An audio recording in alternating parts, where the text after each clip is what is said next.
Vaters, Mames streben, sehr Kinder euch zu geben. Weil das ist die größte Bonsoir et Freiheit. bienvenue sur Yiddish Heint, l'émission bimensuelle de la Maison de la Culture Yiddish, avec moi, Shara Feinberg. Gruppe, das Kind stehen, geht der Tate zu der Klezmer a geschrei. Ce soir, nous avons le plaisir d'avoir au studio Joseph Romano. Il travaille comme assistant au metteur en scène de la pièce Jacob Jacobson d'Aaron Zeitling, préparée actuellement à la Maison de la Culture Yiddish. Et il a gentiment accepté notre invitation de venir à notre émission, malgré le fait qu'il est en pleine préparation d'un Purim-Spiel, en court-métrage, qu'il va tourner ce week-end. Bonsoir Joseph.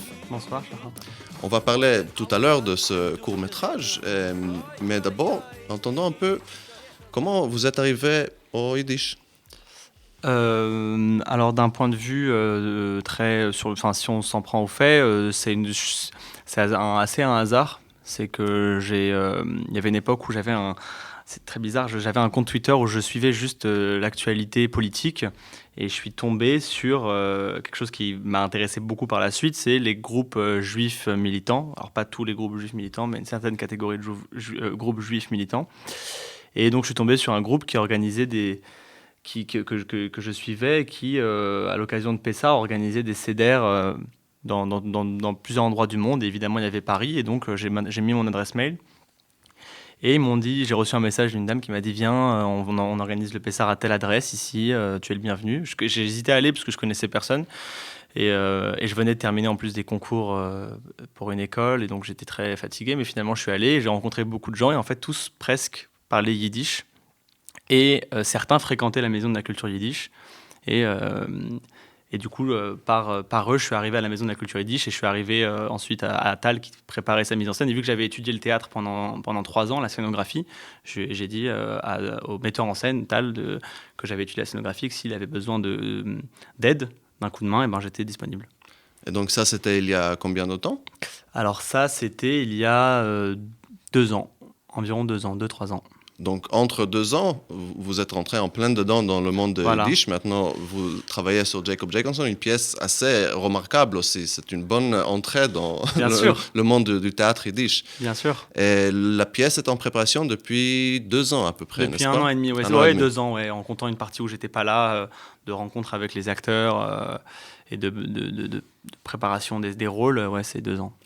Et du coup, donc, une aussi longue préparation de la pièce pour un spectacle assez ambitieux. Très ambitieux. Est-ce que vous pouvez nous raconter un peu sur ce que vous faites, ce que vous avez vu, et aussi sur l'état des choses actuellement? Parce que normalement, si je me souviens bien, la pièce devait être montée en scène à peu près maintenant dans la programmation originale.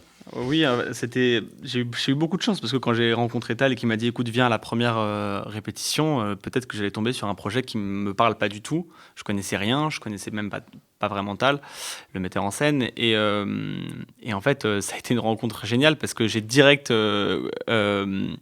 me suis direct senti très très proche de la vision du metteur en scène, de la pièce qui est une pièce assez délirante justement. Je pense que ça m'a donné envie d'aller plus loin dans la culture yiddish, dans la littérature yiddish. C'est une scène complètement délirante qui justement m'éloigne moi d'un art qui peut m'ennuyer. Là au contraire, c'est justement un rapport à la magie, à l'irréel, à la folie. Il y a une dimension politique très très forte dans cette pièce et donc la rencontre s'est tout de suite très bien passée. Et au début, mon rôle, ça a été un rôle d'assistant metteur en scène. Ça veut dire que quand les quelques fois où Tal n'était pas là, c'est moi qui ai assuré son rôle. Et sinon, à toutes les répétitions, je prenais des notes sur les mouvements, sur les déplacements. J'avais des espèces de petites cartes. Et du coup, je faisais en sorte que j'assurais un peu la mémoire collective. Donc, si quelqu'un se trompait dans les mouvements, je disais non, on avait dit, voilà, il y a... Donc, j'ai des tals sur la mise en scène. Et plus on s'est rapproché de la représentation, plus j'ai ensuite pris le poste de régisseur lumière. Donc voilà, de travailler sur tout ce qui est la lumière, la création lumière, voilà, toute une partie de la régie que je connaissais que je connaissais pas du tout avant et j'ai été ravi d'apprendre. Et là où on en est, bon, voilà, donc ça a été retardé par le Covid. Mais ce qui est génial, c'est qu'en fait, ça a donné, vu que c'est une pièce très très longue, enfin très longue, c'est 2 heures de spectacle, c'est rien, mais voilà, il y a beaucoup de personnages, il se passe beaucoup de choses, et ben ça a permis en fait, je pense, d'approfondir plein de choses, et je pense que l'équipe s'est très très bien adaptée à ça, par des répétitions d'abord sur Zoom et tout ça, et du coup, je pense que finalement, ça a pu peut-être aider le projet au lieu de le ralentir. Et du coup aussi, se lancer comme ça dans le yiddish, la pièce est jouée entièrement en yiddish, n'est-ce pas? Oui. Et du coup, j'imagine que maintenant vous connaissez la pièce plus ou moins par cœur. Bien sûr, je la connais complètement par cœur. Moi, personnellement, je sais que quand j'essaie d'apprendre une langue, souvent ça passe par la musique, apprendre des chansons par cœur, et juste voir des mots qu'on ne connaît pas, et ensuite on les reconnaît, et puis on cherche le sens et tout. Mais entre-temps, vous avez aussi commencé des études de yiddish, n'est-ce pas? Voilà, en fait, au début, donc j'ai assisté à la première répétition et je comprenais rien, mais rien de rien de rien. Et pendant les quelques premières semaines de répétition, je comprenais rien, mais je pense pas que j'étais complètement inutile parce que j'avais une traduction avec moi, je pouvais plus ou moins suivre en même temps et je notais les mouvements, les déplacements en ayant le texte. Et peu à peu, j'ai pris des cours à la Maison de la Culture Yiddish parce que j'étais très intéressé par la musicalité et tout ça. J'ai été très vite plus attiré par le yiddish que par l'hébreu, je pense. En tout cas, l'hébreu parlé. Et donc voilà, j'ai vite approfondi et éprouvé un intérêt très fort pour le yiddish, pour plusieurs raisons en fait, pour plein de raisons. Et donc, alors cette découverte du yiddish, ça se passe il y a 2 ans, mais l'hébreu, c'était présent à partir de quand? Moi, je vais en Israël depuis que je suis tout petit. J'ai un frère qui habite en Israël, qui est religieux, qui est beaucoup plus religieux que moi, avec qui j'ai une très très très bonne relation. Et je pense que aussi, mon intérêt pour le yiddish, c'est aussi un intérêt pour la religion. Je pense que mon intérêt pour le yiddish croise plein de passions, d'obsessions, on va dire. Et j'ai un grand intérêt pour la culture religieuse, même la culture très religieuse. Et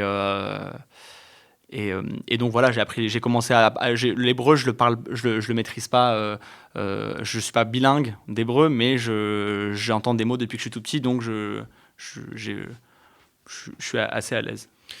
Oui, et c'est vrai que le yiddish, moi aussi, quand j'ai découvert le yiddish, c'était une porte d'entrée d'un point de vue complètement différent pour justement ces questions comme la tradition et la modernité, où l'esprit rationnel est un fond mystique.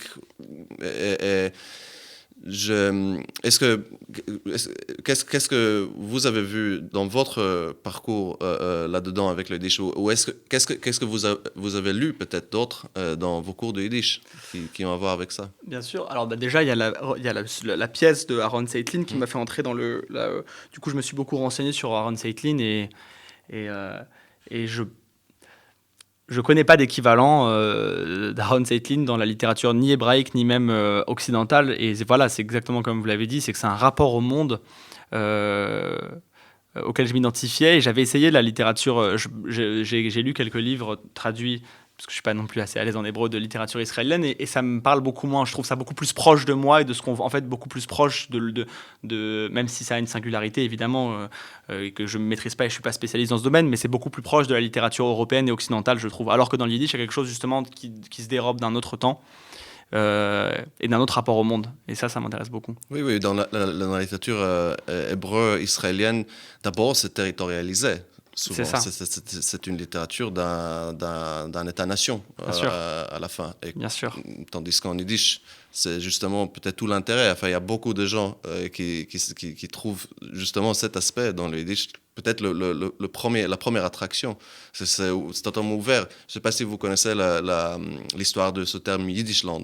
Oui, bien sûr. Bien sûr. Alors, allez-y, C'est racontez-la. ça, c'est que en fait, moi j'ai un petit peu étudié la philosophie, et on avait étudié il y a un très beau texte de Pasolini, le réalisateur italien, qui a un petit texte qui s'appelle La disparition des lucioles, qui est très bizarre et très court, où il explique que dans ce monde où tous les comportements sont confisqués pour finalement ressembler à toutes les manières de vie locales disparaissent progressivement et finalement on est dans une grande obscurité où tous les comportements sont les mêmes dans le monde et avec une vitesse très très vite. En l'occurrence, lui, il parle plutôt du contexte de l'Italie dans un contexte très concret politiquement, mais il y a d'autres penseurs après lui qui ont essayé justement de réfléchir à cette idée de luciole. Qu'est-ce que c'est qu'une luciole? Et justement, je vois plus dans la littérature yiddish une luciole que la littérature israélienne. Quelque chose comme ça qui se dérobe à une sorte d'uniformisation et de lissage des manières de vivre. Il faut dire aussi que Aaron Zeitlin, grand poète, grand dramaturge du début de la première moitié du XXe siècle, c'est aussi le fils de Hillel Zeitlin, grand chercheur. Chercheur, c'est pas le mot, c'est un philosophe et quelqu'un qui a énormément travaillé aussi sur les rapports entre le Zohar et la Kabbalah et le monde yiddish en particulier, moderne, et qui a beaucoup influencé donc son fils dans ses travaux. Et donc, j'imagine que pour vous qui s'intéressez aussi à ce croisement entre la tradition et la modernité, peut-être j'essaie d'en arriver au point. Sur quoi est-ce que vous travaillez sinon aussi? Les films, bien sûr. Et donc voilà, c'est ça, c'est quand je m'intéresse beaucoup à la culture religieuse et en même temps, à la fois avec autant de fascination et d'admiration qu'un rapport critique parce que moi, vous me voyez là, je suis pas religieux, je porte pas la kippa. Et donc voilà, j'ai un rapport très double à la religion qui est à la fois un rapport d'admiration et un rapport de remise en cause, et je pense que ça rejoue ce que vous dites sur la tradition et la modernité. Et justement, je travaille sur un film que j'écris, un court-métrage sur la fête de Purim, sur la célébration de la fête de Purim, parce qu'il y a plein de films, il y a eu plein de films sur l'histoire d'Esther, il y a eu plein de péplums, mais je trouve que c'est dommage que la célébration en elle-même de Purim n'ait pas été prise comme un objet cinématographique, et alors que pourtant c'est une fête proprement délirante et qui m'intéresse beaucoup. Et donc du coup, alors souvent quand je dis aux gens je fais un film sur Purim, ils me disent c'est bien que tu fasses du documentaire, mais en fait c'est pas du documentaire, c'est que je montre la religion. Déjà évidemment que c'est pas du documentaire parce que c'est une fiction, je fais un faux Purim, mais c'est surtout pas du documentaire parce que c'est pas j'essaye pas de copier exactement ce qui est fait à Purim. Ça veut dire que j'imagine une manière peut-être transgressive et radicale de pratiquer la religion, et en l'occurrence ici de fêter Purim. Et ça, c'est le court-métrage sur lequel vous travaillez actuellement. Exactement. Et dont le tournage est dans 2 jours. Exactement. Commence dans 2 jours. Un tournage extrêmement intense. Exactement.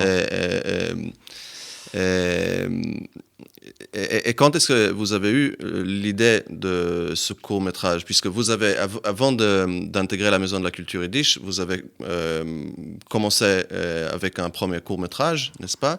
Et puis, quel était le timeline dans votre évolution en tant que cinéaste? Alors le premier, c'était je candidatais à une école de cinéma. J'ai eu le premier tour, qui n'était pas une épreuve de cinéma proprement parlé, et le deuxième tour que j'ai eu aussi, en fait c'est le troisième tour qui m'a abandonné, mais le deuxième tour, il s'agissait d'envoyer un court-métrage, d'envoyer un film de moins de 5 minutes, aucun sujet précisé, dont on est le réalisateur. Et vu que j'avais rien réalisé, ou plutôt, j'avais fait il y a 5 ans auparavant des clips musicaux avec un copain, mais c'était très, très, très amateur, et surtout c'était vieux, ça avait 5 ans. Je me suis dit, profite de ces 3 semaines entre l'annonce des modalités du concours et la deadline. Tu peux tourner en 3 semaines, si tu as été bien entouré, tu peux tourner un petit film, un petit clip, un petit court-métrage. Et donc j'ai tourné un film sur une communauté religieuse que j'ai un petit peu inventée, que j'ai un peu fantasmée, une hérésie, on pourrait dire, sur laquelle je travaille à côté. Et c'était donc très très amateur. Ça s'est fait vraiment dans des conditions d'extrême rapidité. Et puis d'ailleurs j'ai travaillé avec des gens qui sont géniaux, que ce soit des acteurs ou des amis qui peuvent tenir la caméra ou tenir une perche, et du coup ça a été vraiment très très... Et en fait j'ai tellement adoré cet exercice du court-métrage, alors que pour moi le cinéma me paraissait comme quelque chose de lointain, un monde complètement étranger, et j'ai tellement aimé cet exercice que je me suis dit, écoute, avant de t'attaquer à des courts-métrages, tu peux toujours refaire cet exercice, cette fois-ci avec peut-être un peu plus de temps avant, voilà, vu que tu travailles pas pour une école ou pour une institution en général, parce que c'est toujours très compliqué de travailler avec des institutions. Alors voilà, tu travailles pour refais-le avec une grosse équipe et des gens qui croient au projet. Donc du coup, voilà, entre-temps, il y a eu peut-être un peu moins d'1 an. Et du coup, j'ai réfléchi au long métrage sur lequel je travaille. Et j'ai réfléchi aux fêtes juives, en fait. Et je me suis dit, voilà. Et moi, je suis très intéressé. Je suis très intéressé par Purim.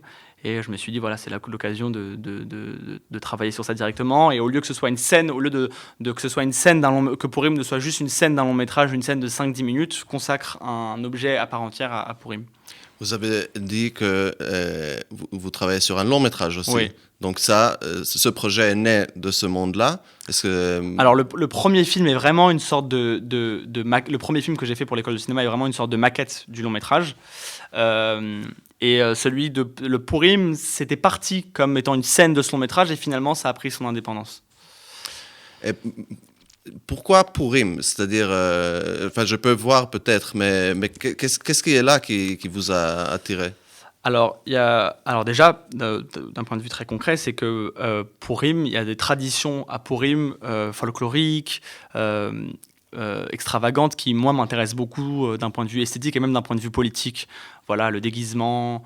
Le judaïsme est quand même une religion qui s'appuie beaucoup sur la distinction entre l'homme et la femme. Et à Purim, on autorise que des hommes se déguisent en femmes et que des femmes se déguisent en hommes. On crie quand on entend le nom de Haman. Tout ça, c'est des choses qui, moi, m'intéressent.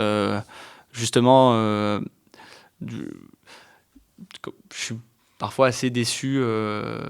Déçu, c'est un peu arrogant, mais quand je trouve que le réel parfois manque d'audace. Et même le réel manque d'audace. Et Purim est justement cette fête du délire.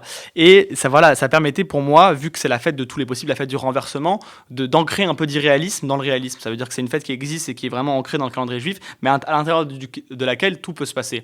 Voilà, et ensuite, tout le monde, à Purim, c'est connu qu'il faut boire jusqu'à confondre maudit soit Haman et béni soit Mordechai. Et donc voilà, c'est plein de traditions de Purim qui m'intéressent dans justement à quel point c'est une sorte de rupture dans le calendrier juif. Puisqu'on est sous le signe du théâtre et de Aaron Zeitlin et du cinéma, on va écouter maintenant une chanson de Ludwig Satz, qui était un très grand acteur et chanteur comique des années 20, 30, 40 aux États-Unis, qui va chanter Der Gazlen beim Telefon. Écoutons maintenant Ludwig Satz.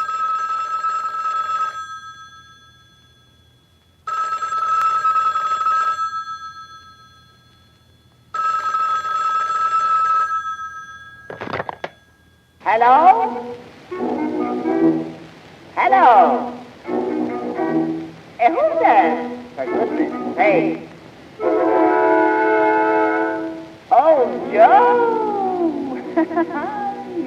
Well, what's the good voice? I mean, what's the good voice?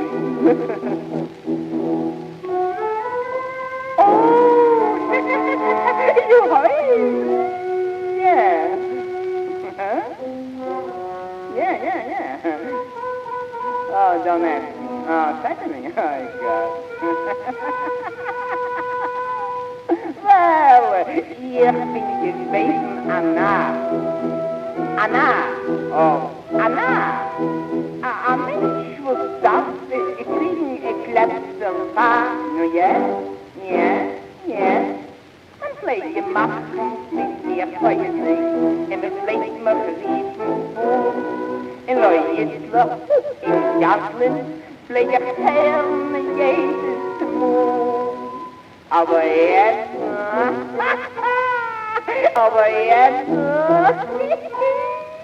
ihr weiß nicht, wie die Worte, ich kenne mich jetzt.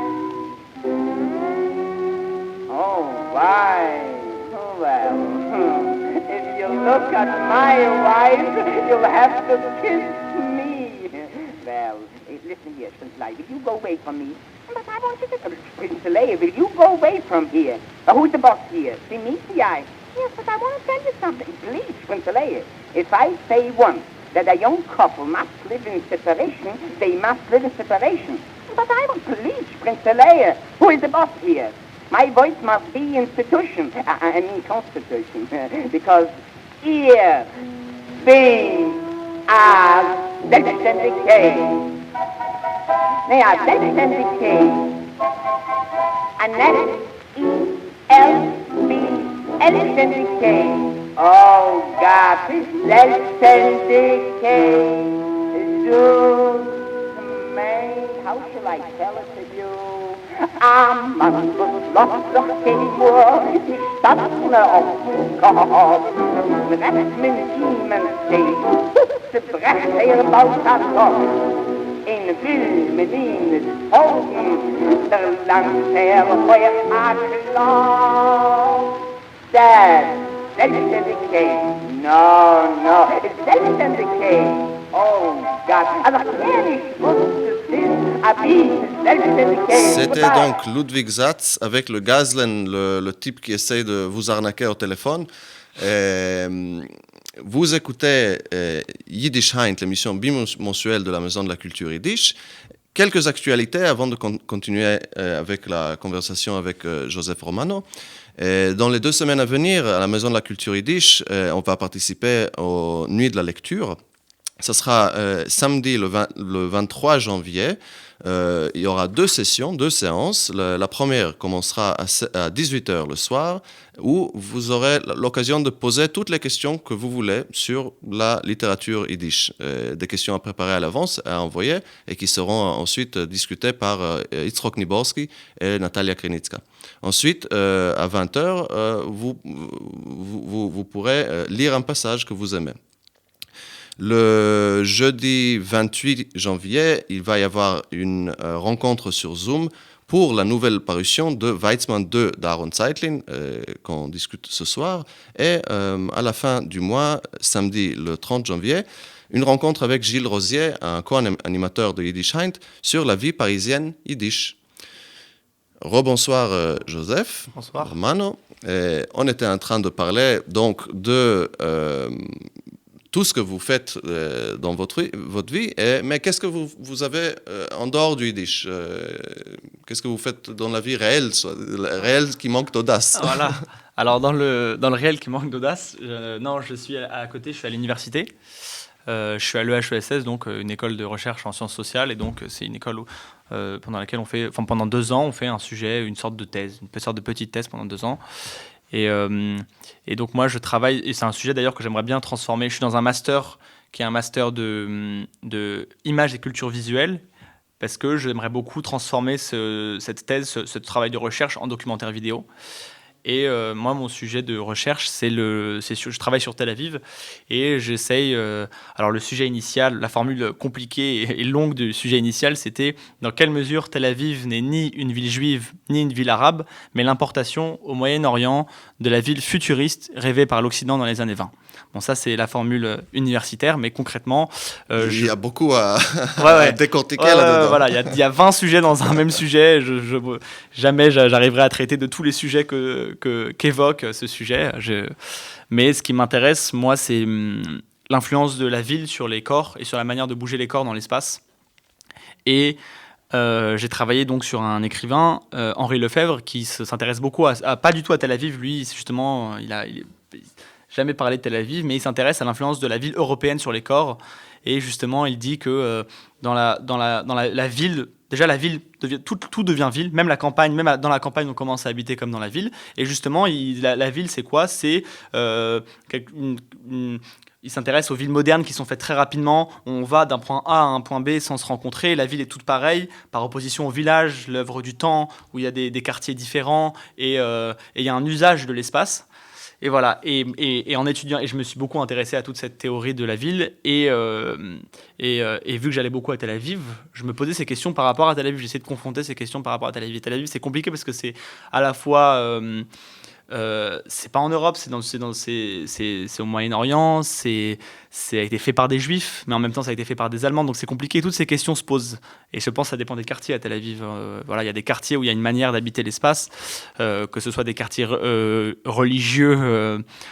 Par exemple à Bnei Brak ou dans des quartiers arabes dans le sud de Tel Aviv, et inversement quand on est dans le nord, dans la ville, ce qu'on parfois on appelait la ville blanche, il y a toute une manière de défiler dans l'espace sans se rencontrer, avec des érections de gratte-ciel démesurées, voilà, ce qui me plaît, ce qui m'attire moins. Et du coup, donc, vous allez souvent, j'imagine, donc, comme vous avez dit, en Israël, vous voyez Tel Aviv, mais j'imagine que vous avez aussi des réflexions du même ordre sur Paris. Bien sûr. Est-ce que vous êtes parisien Oui, je suis parisien. J'ai grandi jusqu'à mes 10 ans en banlieue, mais oui, je suis parisien. Et bien sûr, j'ai réfléchi beaucoup sur ces questions. J'ai écrit un article sur Paris, sur ces questions, sur la haussmannisation de Paris. Et donc, bien sûr, ces questions m'interpellent beaucoup. À la base, je réfléchis plus sur Paris, et puis après, je me suis posé ces mêmes questions sur Tel Aviv. Oui, c'est souvent le cas que c'est plus simple de commencer loin et puis revenir là où on est. Et finalement, vous dites qu'est-ce que vous faites qui n'est pas dans la culture yiddish, mais en fait, ça m'a ramené à comparer Tel Aviv au shtetl. Le shtetl, c'est vraiment... Il y a un rapport au judaïsme dans le shtetl que moi, je ne retrouve pas dans Tel Aviv. Voilà. C'est la ville de la maison de prière, c'est pas la ville, Tel Aviv, c'est pas la ville de la maison de prière ou de la bibliothèque, c'est la ville de l'industrie. Oui, bien sûr, mais ça, c'était aussi construit. Je connais pas bien l'histoire de la ville de Tel Aviv, puisque moi je viens de Jérusalem et nous on n'aime pas trop aller à Tel Aviv. Ah ouais, mais moi j'aime beaucoup Jérusalem, moi. Ça, c'est compliqué, mais j'ai un rapport très compliqué avec Jérusalem, et je me sens beaucoup mieux à Jérusalem qu'à Tel Aviv. Mais en effet, comme vous dites, à Tel Aviv, il y a beaucoup d'importés et beaucoup de rêver, une tentative de construire quelque chose qui n'avait jamais été et qui n'aurait jamais été non plus, bien sûr. Sauf cette tentative. Tandis que Jérusalem, c'est tout à fait autre. Jérusalem, c'est on fait avec ce qu'on peut. Exactement. On rajoute un étage. Exactement. Là, on va creuser une petite allée. Exactement. Et moi, j'essaie de faire un travail qui n'est pas un travail politique où je parle. Enfin, si c'est un travail politique, mais j'essaie justement de ne pas donner de considérations esthétiques. Mais moi, personnellement, je me reconnais beaucoup plus d'un point de vue architectural. Je parle dans Jérusalem que dans Tel Aviv. Mais c'est intéressant aussi parce que Tel Aviv, en effet, c'est presque un paradigme de la pensée moderniste. Oui. Tandis que ce que vous dites me convient beaucoup plus à un monde postmoderne. Je ne parle pas dans des termes académiques, mais seulement dans le sens où, dans le modernisme, il y avait une volonté d'affirmation, une volonté aussi idéologique, de s'allier aussi à des côtés, à prendre des idées, mourir pour des idées. Tandis que dans notre monde, c'est beaucoup plus du bric-à-brac. Oui. On est dépourvu de ces institutions à la fois concrètes et idéologiques, que ce soit bien ou mauvais, ça chacun a jugé. Mais en effet, je trouve que notre promenade dans la vie ressemble beaucoup plus à une organisation sociale qui, oui, à la fois est beaucoup plus éclatée, mais dans le shtetl ou quelque chose comme ça, on trouve aussi la volonté de revenir sur le quartier, revenir sur une perspective plus locale et personnelle. J'ai jamais vécu dans un shtetl, mais de toutes mes recherches que j'ai fait sur le shtetl, il y a des très bons livres qui ont été écrits là-dessus, des très bons films, des archives documentaires, c'est ce que je reconnais. Ok, donc des études de sociologie, on peut appeler ça, du cinéma, et puis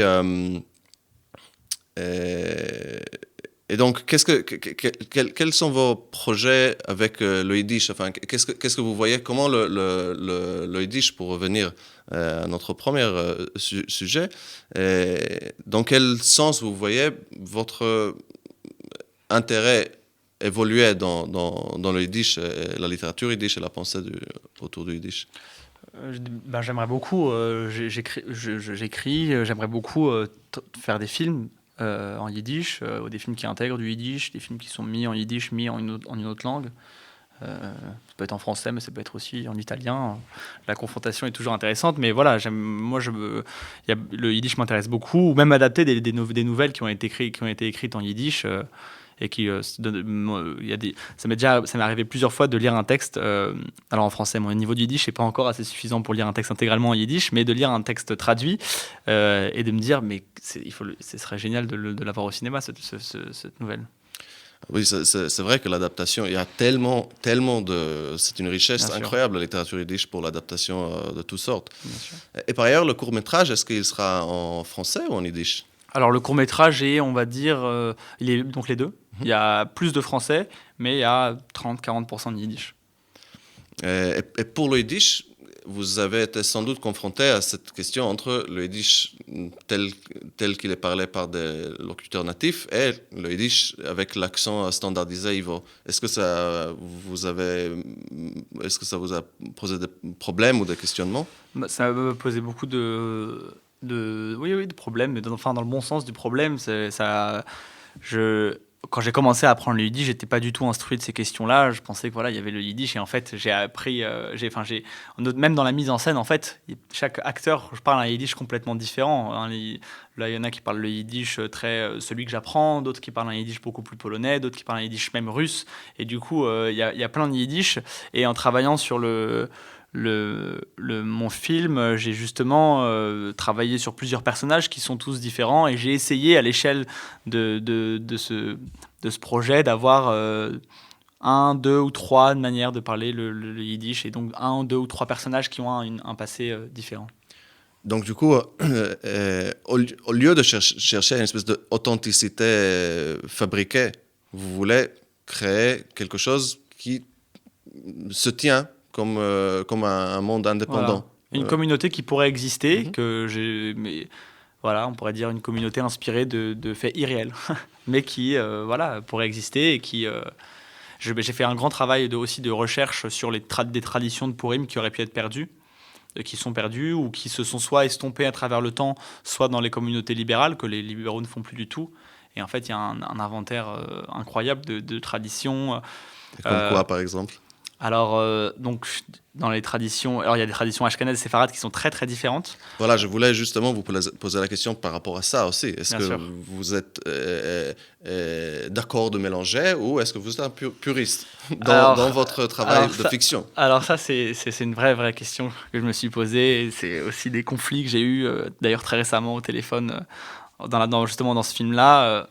Moi, je suis tunisien et turc d'origine. Ah, turc. Ouais, mon père est turc. Ouais, moi aussi. C'est vrai? Oui, du côté de mon père. Ah bah donc je suis pas le seul turc intéressé par le yiddish. Donc mon père est turc et ma mère est tunisienne. Et donc voilà, moi, dans mes ancêtres, je pense pas à ma connaissance qu'il y ait de yiddish. Mais donc, en fait, d'un point de vue politique, en fait, c'est une question très compliquée parce que je suis pour une communauté qui soit justement une communauté ouverte, où les gens peuvent se retrouver, qu'il n'y ait pas justement un sectarisme. J'ai parlé au téléphone avec une dame je lui disais que c'était très compliqué, je lui disais que je cherchais quelqu'un qui puisse lire la Megillah avec un accent ashkénaze, parce que la plupart de la communauté parle en yiddish et que peut-être que ça faisait bizarre elle s'est beaucoup énervée, elle avait raison de s'énerver, elle m'a dit mais il faut en arrêter avec ces distinctions entre d'un côté les ashkénazes et les séfarades et je me suis senti complètement désemparé parce que moi je suis séfarade et je suis en train de faire un film sur la culture ashkénaze en essayant d'éviter et donc ça c'était au début, et plus le projet a avancé, plus justement je me suis rendu compte que en fait l'enjeu c'est de montrer une communauté qui soit ouverte mais qui ne fasse pas disparaître les particularités locales. Voilà. Et pour en revenir aux traditions de Purim, il y a des traditions dingues, il y a des traditions très violentes qui pourraient choquer beaucoup de gens. Par exemple, celle de pendre un faux Haman. Alors là, les communautés libérales de Paris ne le font pas du tout, mais certaines communautés religieuses à New York, à Jérusalem, le font encore. On construit une marionnette d'Haman et on la pend. Ou alors, ça c'est plus médiéval, c'est moins, je crois que c'est moins le cas maintenant, mais même de construire un faux Haman et de le brûler. Voilà, donc des traditions d'une violence moi m'intéresse beaucoup. Voilà, la tradition du Purim Rov, de n'importe quel étudiant de la yeshiva qui peut être le jour de Purim rabbin et jouer à faire le rabbin et se moquer des autorités. Et voilà, enfin des traditions de Purim, il y en a plein et je trouve que c'est un puits incroyable. Mais dans ce mélange ou rencontre entre les différentes traditions ashkénazes et séfarades, ici sur Yiddishkeit, on a fait quelques émissions justement sur cette question. Qu'est-ce que c'est qu'ashkénaze et qu'est-ce que c'est que séfarade? Et au cours de nos recherches, c'est très intéressant. Par exemple, Luria, le fondateur du lourianisme, du mysticisme, de l'ère moderne, il s'appelle Luria Ashkenazi. Luria Ashkenazi. Et pourquoi il s'appelle Ashkenazi? Parce qu'il est séfarade. On sait qu'aujourd'hui, tous les Ashkenazis, ce sont des séfarades. Mais en réalité, à cette époque-là, au XVIe siècle, après l'exil de l'Espagne en 1492, on a des Espagnols qui voyagent en Méditerranée, qui arrivent dans des terres qui très vite deviennent aussi ottomanes. Et qui s'y installent, notamment en terre à Jérusalem, à Safed, etc. Et puis, une sorte de communauté florissante qui s'y trouve, et qui attire des Ashkénazes aussi. Et puis, éventuellement, ce sera le Sidour lourianique qui va revenir en Europe et qui va être adopté par les Chassides. Les chassidim vont éventuellement, et leur Nusach s'appelle Nusach séfarade aussi. Et je trouve que actuellement, dans l'ère dans laquelle nous vivons, on voit aussi un éclatement des frontières telles qu'on les connaissait au cours du XXe siècle. Parce que le monde du XXe siècle, c'est un monde très particulier, je trouve, qui ressemble ni au monde d'avant et peut-être pas au monde d'après. Aujourd'hui, je trouve, moi personnellement, ça m'intéresse énormément ce que vous faites parce que c'est d'encore une manière essayer de retisser ce qui existe peut-être, enfin un mélange entre des cultures et des géographies qu'on remarque peut-être pas au quotidien, mais qui existe sous la surface et il faut juste le creuser et peut-être parfois un tout petit peu l'inventer aussi pour essayer de le faire ressortir. C'est passionnant. On va maintenant peut-être écouter encore une chanson de Ludwig Zatz, très grand acteur comique que je recommande à vous tous à chercher. Cette fois-ci, une chanson qui s'appelle Attorney Street, la rue de l'avocat. Ludwig Zatz.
Tree.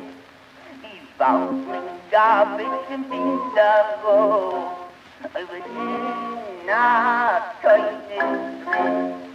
Die Leute, Kinder, Indianer, über jener Teufel drin. Die treffen sich die Galicianer, über jener Teufel drin.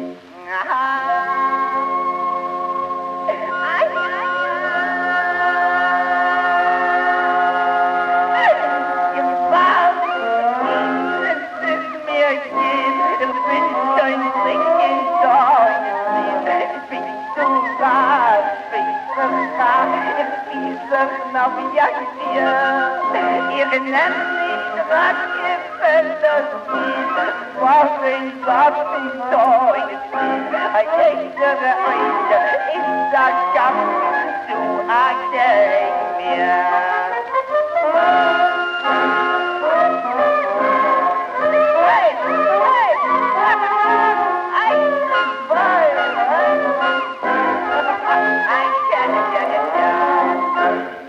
Vous écoutez Yiddish Heint, l'émission bimensuelle de la Maison de la Culture Yiddish. Notre invité ce soir, c'est Joseph Romano, cinéaste, assistant au metteur en scène à la Maison de la Culture Yiddish, sur la pièce de Aaron Zeitlin. On discute de sa vision du Yiddish et de la création avec le Yiddish.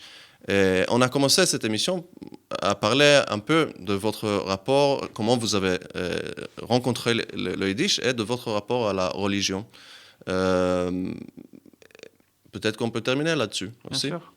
Oui, donc comme j'ai dit au début, moi je suis dans une famille qui assez laïque où voilà on fait le kiddush et on jeûne à Kippour et on mange pas de porc, mais voilà, on n'a pas de vaisselle séparée, on n'est pas chômeur Shabbat et tout ça. Et j'ai un frère qui a décidé, et je l'admire énormément pour ça, d'aller plus loin justement dans la religion et dans l'observation de la loi. Et à travers lui, je suis allé le visiter plusieurs fois. Il avait d'abord vécu à Londres, je suis allé le voir à Londres dans sa communauté religieuse, puis maintenant à Jérusalem. Et à travers lui, j'ai une sorte de fenêtre sur une culture religieuse. Et ça m'intéresse énormément et ça m'attire énormément. En même temps, ça me pose problème. Parfois, il y a certaines choses qui me posent problème dans certaines manières de pratiquer la religion. C'est pas la religion, c'est certaines manières de pratiquer la religion. Dans un rapport, par exemple, dans certaines communautés entre l'homme et la femme, dans un rapport dans certaines communautés à l'homosexualité. Mais je répète, c'est certaines communautés et aussi, à côté de ce rapport critique, il y a aussi beaucoup de fascination. Et du coup, par lui, j'ai eu des expériences religieuses assez folles. Oui, c'est vrai que souvent on regarde la religion comme anathème à tout ce qui nous sommes dans notre culture laïque, et surtout en France. Je trouve que en France, mais partout, parfois même une fierté à ne pas connaître ces mondes. Chez moi aussi, on vient d'une famille mixte, si je peux dire. La partie turque de ma famille était une partie pieuse, pratiquante. On a grandi avec les deux. Et parfois, oui, le monde est très complexe. Qu'est-ce qu'on peut dire? La religion apporte beaucoup. Et aussi pour critiquer la religion, si on veut, il faut la connaître. Bien sûr, et je constate souvent que dans certains discours critiques à l'égard de la religion, c'est des discours qui sont vraiment à partir d'un regard très occidental et très français de la religion. Voilà, et que quand on se plonge dans ces milieux religieux, c'est plus compliqué que ça l'est. Évidemment qu'il y a des... Voilà, moi, c'est des questions qui me travaillent énormément. C'est d'autant mieux, puisque souvent aussi dans la création artistique ou cinématographique, quand on représente des communautés religieuses, c'est très très souvent le cas du point de vue de celui qui veut s'en extraire. Mais Et ça, on pourra, j'imagine, en consacrer une émission entière à cette question. Et c'est incroyable, vous l'avez formulé d'une très belle manière. C'est quelque chose que je dis très souvent et que je pense que une de mes motivations aussi de vouloir faire du cinéma en yiddish qui s'intéresse à la religion, c'est que je suis déçu, comme je le dis très souvent, de la manière dont est représentée la religion au cinéma, c'est-à-dire d'une opposition entre la culture libérale qui est censée être joyeuse et la culture libérale, je dis libérale au sens français, et la culture religieuse qui est censée être morne, triste et ascétique, alors que voilà, je pense qu'on pourrait vraiment montrer, et c'est ce que c'est mon ambition, de montrer des manières de faire la religion, de pratiquer la religion qui déjoue ces oppositions assez tristes. Je vous souhaite toute la chance et tout le bonheur dans vos poursuites artistiques que j'espère voir bientôt à nos jours devant nos yeux. Merci beaucoup Joseph Romano d'avoir été avec nous ce soir. Merci beaucoup à vous. Et merci à vous, nos auditeurs. Nous serons là dans 2 semaines avec une autre émission de Yiddish Heint. Et je vous souhaite une bonne nuit et à bientôt. Der Gruppe, das Kind stehen, geht der Tate zu der Klezmer a Geschrei.